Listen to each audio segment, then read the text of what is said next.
L'Argentine a éliminé aujourd'hui l'Égypte en Coupe du Monde avec un score de 3-2 pour l'Argentine. Maintenant que j'ai votre attention, je me présente. Je m'appelle Loïc Corriveau avec Logic Media, puis je vais vous présenter 5 nouvelles en moins de 3 minutes. C'est parti!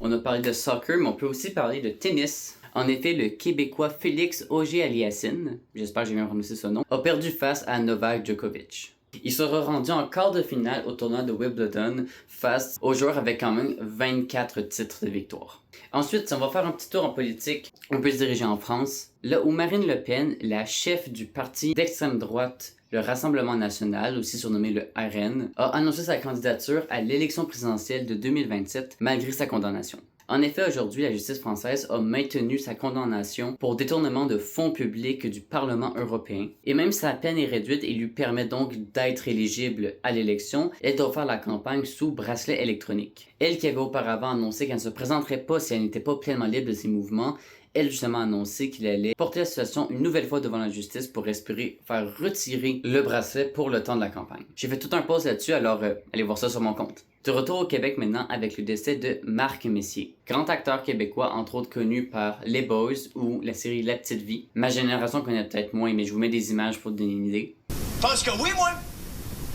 Les Boys et les Américains ont une expression pour ça que j'aime particulièrement, j'ai lu ça quelque part. The mental. Le mental.